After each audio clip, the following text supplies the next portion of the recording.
Dalawang arboreal beauties, the calm and gentle Abic Brown and the sleek and fierce na Borneo Black.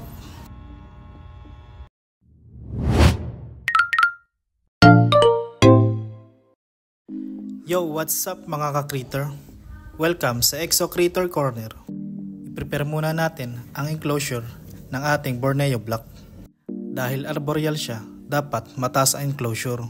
Sa sitwasyon natin ngayon, wala tayong nakitang ganun enclosure, kaya pagtiyagaan muna natin to. Lagyan lang natin ng drip wood at dried moss para sa simple setup. Habang nililipat natin siya, magbigay lang ako ng info para sa ating Lampropelma sp Borneo Black. Isang Old World arboreal tarantula na endemic sa isla ng Borneo sa Southeast Asia. Old World species, ibig sabihin wala silang urticating hair gaya ng mga New World tarantulas. Sa halip, umaasa sila sa kanilang speed at potent venom para sa depensa. Bilang arboreal, mahilig silang gumamit ng vertical space, pero interesting sila kasi nagwebeb heavily at minsan nagbabarrow din. Kaya sa captivity, dapat mataas ang enclosure na may cork bark at uncork points. Pero lagyan din ng deep substrate para mabigyan sila ng choice. Sa ngayon, deep burrowing muna tsaka na natin siya ilipat sa mataas na enclosure kapag nag-molt na siya. Kilala sila sa pagiging mabilis, defensive, at minsan unpredictable, kaya hindi recommended sa beginners. Ang kanilang jet black sleek coloration ay nagbibigay ng mysterious look, kaya isa sila sa mga standout Asian species sa hobby.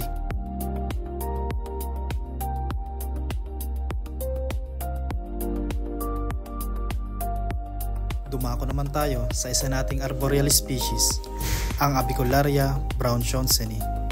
Habang sineset-up natin ang enclosure niya, magbigay tayo ng info. Ang Abicularia brownshawnseni ay isa namang New World arboreal tarantula na native sa tropical forest ng South America, partikular sa Brazil. Unlike sa pinakilala natin kanina, yung Borneo Black na Old World tarantula, ang mga New World tarantula ay may urticating hair sila na ginagamit bilang defense. Pero bihira nila itong iplik, mas madalas tatakbo na lang sila o tatalon kapag na-startle. Isang mahalagang faktor sa kanilang pag-aalaga ay good ventilation. Sensitive sila sa stagnant air at kapag kulob ang hangin, prone sila sa respiratory issues o mold sa enclosure. Dahan-dahan natin siyang ilabas sa kanyang bayal.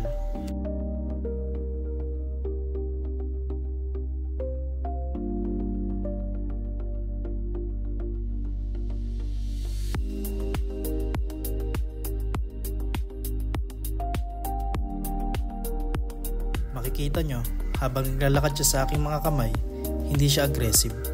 Instead, mas gusto niya lang mag-explore. Kahit may urticating hair siya, bihira niya itong gamitin. Kaya mas nakikita natin ang kanyang natural na curiosity. Ganito ang typical behavior ng mga Abicularia. Gentle movers at minsan pa nga tumatalon kapag nagulat. Kaya mahalaga maging steady at mag-ingat kapag nagre-rehouse o nag-handle ang ganitong species. Habang lumalaki, makikita ang kanilang distinct coloration.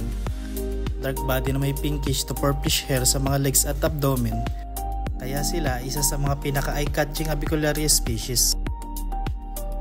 Yan na ang bago mong tahanan, Abic Brown. Sige na, i-explore mo na yan. At ayun, natapos na rin natin ang rehousing ng ating dalawang arboreal. Dalawang magkaibang personality, pero parehong nagbibigay saya at learning experience sa hobby na to. Salamat sa panonood mga ka-critter. Kita-kits ulit sa next critter picture natin dito lang sa Exo Critter Corner. Bye!